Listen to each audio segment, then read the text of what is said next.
What is up, YouTube? Here we go again with another AMFG. We're up to 48 now. 100 by year's end. It's possible. Let's go for it. Anyway, one at a time. Every great chess grandmaster begins with a single move. Anyway, David is playing white against, you might recognize this guy. Hey, it's me. Let's see if the student can defeat the teacher. So c3 Sicilian, what I play myself. Yeah, usually black is wise to meet in the center with d5, forcing white to do something, liberating the light squared bishop. David pushes forward with e5. It's one of the main two moves. There's also a third sacrificial option with knight c3, and if de, then bishop c4, which I believe I made on a video on, but maybe I'll make another one in the future. Fianchetto. David plays knight to f3. There's other moves. Some people recommend move the bishop out first and play knight e2. The one drawback is this is I can pin it, and black's not afraid to give up the two bishops because he has this good bishop, and generally the position's kind of closed, and white will play e6 and f6 and liberate this guy. Excuse me. I know Tobe hates my coughs. Anyway, previously I was used to play knight c6 here, but I've been watching, and I'd recommend David and others who play this opening also to check out Chess Explained. You can just type in Chess Explained Alapin or Chess Explained C3 Sicilian. He plays a lot of games like this, and yeah, he thinks this is a bad move because of yeah, and you see white scores very, very well here. Because yeah, this is just a bad pawn structure for black, and if you can get in c5 at a preferable moment when white can't take because he'll lose this pawn, then black is doing great. He'll have the two central pawns, but that excuse me, sorry about that. Many apologies. Anyway, this is a good structure for white, and I used to play knight c6 myself because it put more pressure here, but Chess Explains.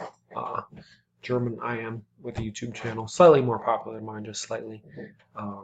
Yeah, he kind of put me off that, so I played here, which seems a little more passive, but let's see how the game goes. Anyway, knight c3, very normal. e6, very normal. We're both playing pretty much perfect so far. Castle, knight e7. h3, pretty much have to take. No other move makes sense. In fact, I think any other move, I'm just losing a piece. Yeah. So taking is forced. Castle, put my rook alongside the queen. Again, both of us, 11 moves in, have played pretty much perfect so far. So not too much to comment on. Bishop g5. Oh no, it's the engine stop move. Makes sense. a6. And here David takes takes this knight. I'm not quite sure about that. I was expecting him to take this knight, but I'm not sure. I mean, I can kind of understand because I could play knight f5 later and hit this pawn. Although I'm not threatening to do it right now because the queen's pinned. But he ends up taking both knights and positions roughly equal according to engine. I prefer black, but that might just be because I'm used to playing this as black. I don't play this variation as white. Um, then yeah, so the first maybe a little strange move. I would expect the other rook to move to the c file, but still not bad. Okay, I break in the center. I want to open up the position for my bishop. I don't want him, stuck looking at these pawns forever. And yeah, here's the first blunder of the game, but definitely not the last. We both played pretty much like GM strength for the beginning of this game, but knight e2, this is just like a one move blunder because I'm taking this, hitting the queen. I mean, and this is just always keep in mind when there's pawn breaks and your queens and rooks, or even worse, queen and king, are lined up. Always watch out for this stuff. And now black just loses a pawn, but it's kind of worse than that. Now, here's the phase of the game where I start making a ton of mistakes. So, first mistake is right here.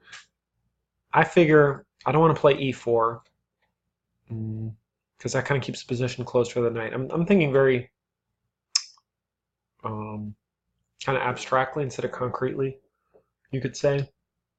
Mm, yeah, I figure I'll let black take and then take with the knight, but that leaves this pawn backwards. I mean, I'm playing okay here, but I should have played e4 because then after e4, this pawn is always a target.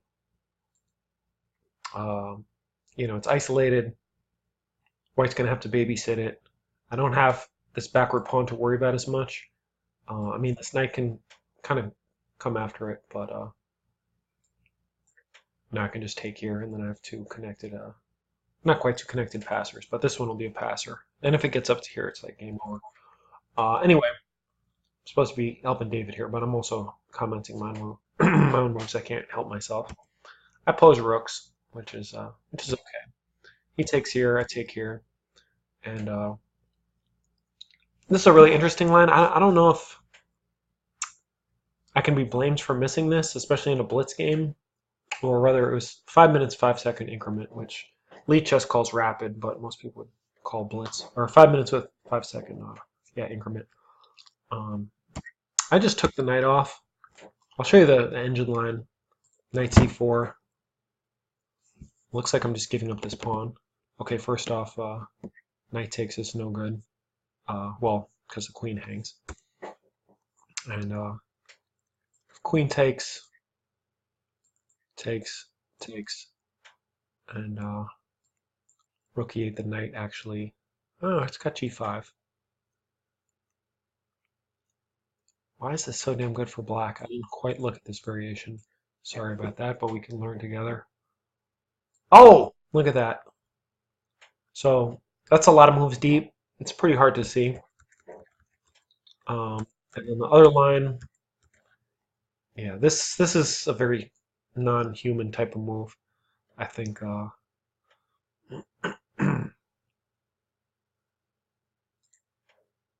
think that yeah, pretty hard for even a grandmaster to.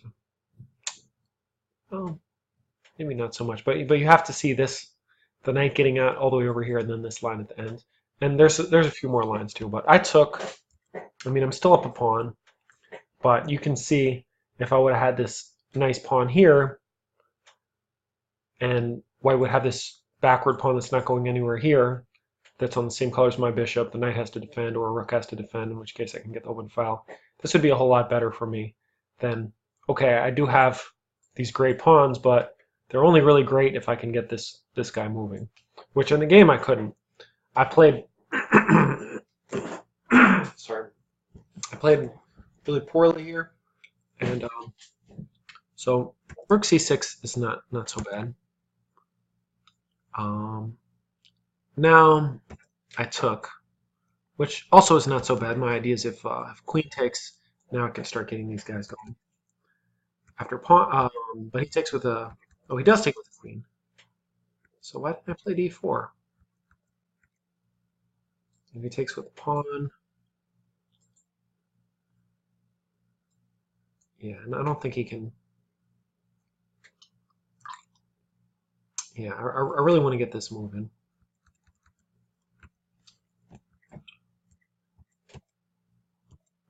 So I do take and he does take, and yeah, this was my you could even. It's hard to say this was the losing move, that was a losing move because there were a lot of losing moves. But I should just push. I mean, pass pawns must be pushed. I think it's either Nimzovich or the other guy. Anyway, you got to push the pass pawns. Instead, attack the queen. This is the type of move I criticized David about, and I just think critically about. But I'm making these, just like, oh, I'm attacking the queen, yeah.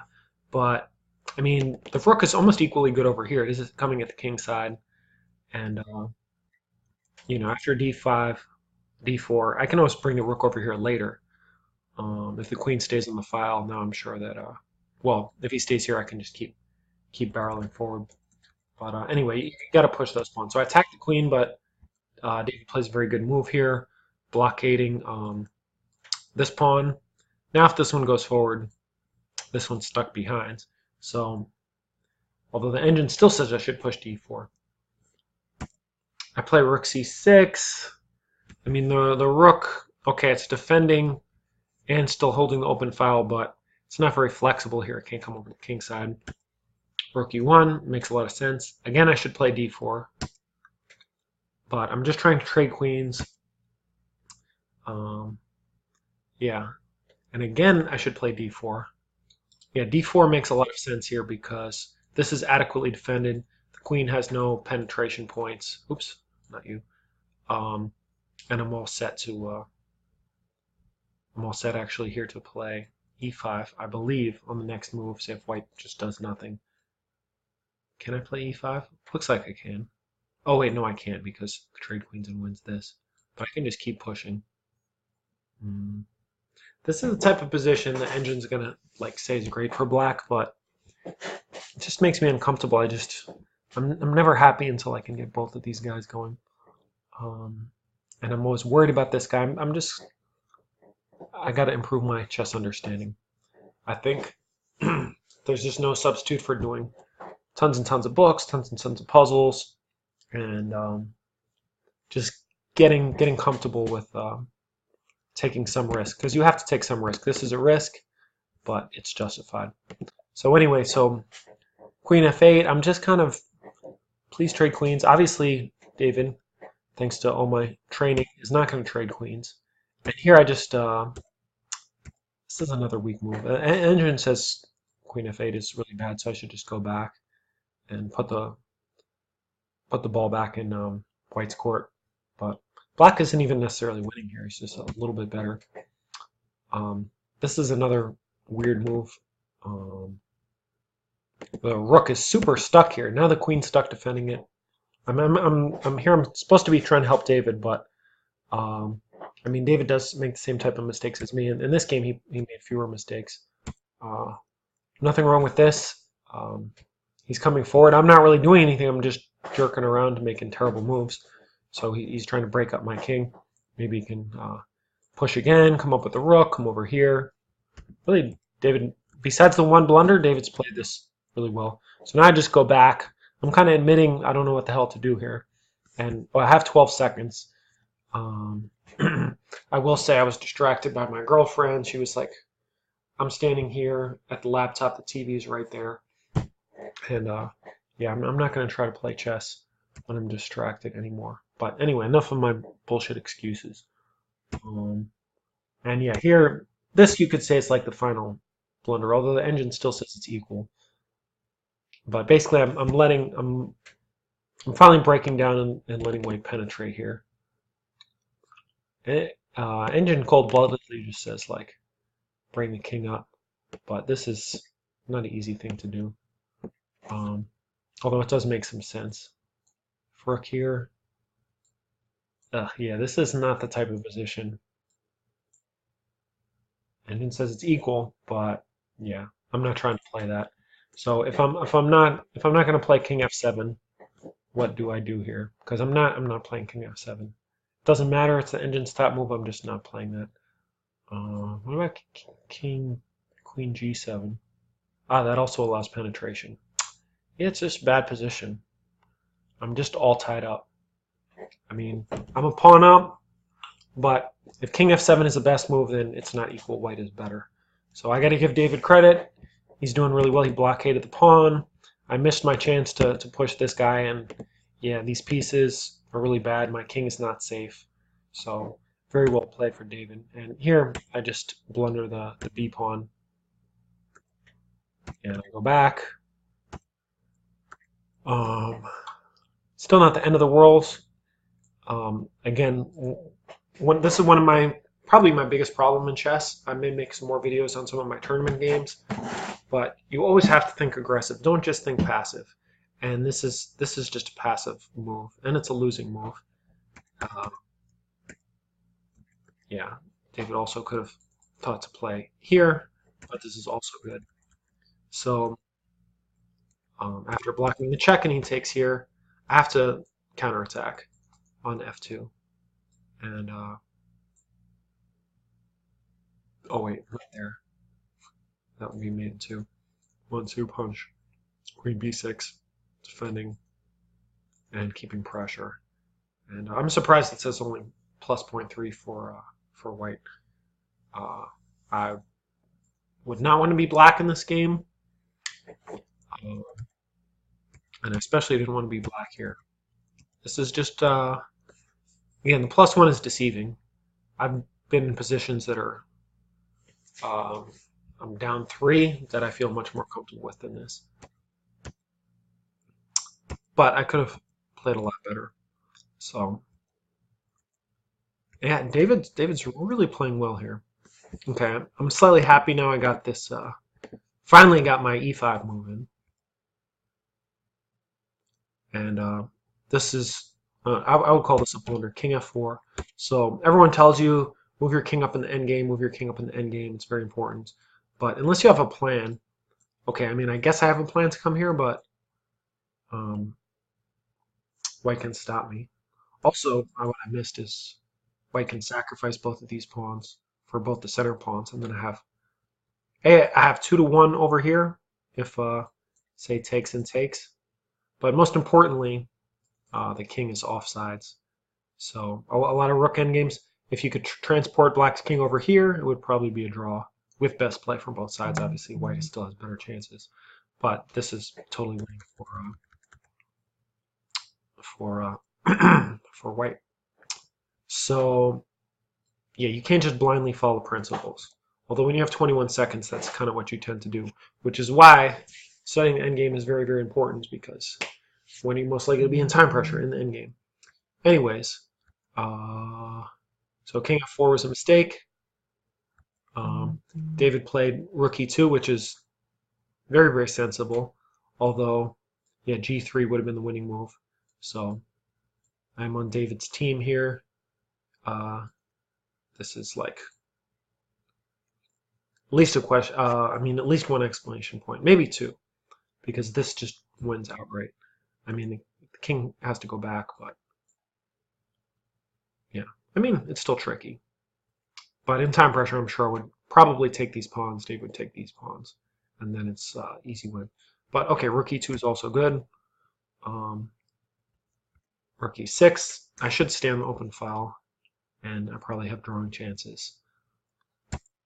I mean, I don't see how I'm pushing this forward. Even if I do push it forward, I can't trade everything and leave him with this outside pass pawn. Not to mention these two. So yeah, I'm just really struggling here. Oh, it's YOLO. Give me 1 sec. All right, so let's bust out the rest of this game. So here I played a5, which it's not really bad, but still not good. And yeah, this is probably the losing move because what the hell? I'm not threatening this pawn. I'm just putting my king off sides here. And David played b5, so now he has a passer, and these boys aren't going anywhere. Or I guess you could say they're girls because they want to be queens when they grow up. Maybe they're transgender. I don't know. I don't know what they want to be called. A4. I mean, it's engine's top move, but position's totally lost. Yeah, I have no moves. Anywhere I move this rook off to the side, the pawn goes. If I move it back, pawn goes. And yeah, this king is. Oh, excuse me, my king.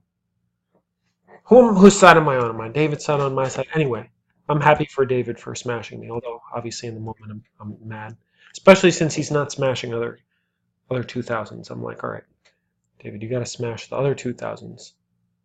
Then then I won't mind if you smash me so much. Anyway, this position's totally lost, and oh yeah, he can already just sacrifice this because the queen comes home. But that's hardly something to criticize.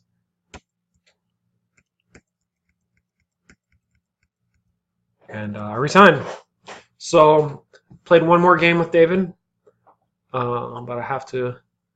My girlfriend's kind of sick. She just got off work. She's tired, and I'm going to hang out with her. But after that, probably tonight or tomorrow, I will make AMFG number 49. So stay tuned. And congrats, David. You beat me fair and square. My endgame skills were super weak, and yours were very good. So keep up the good work and beat some other good players. And I will talk to you and everyone else watching very soon.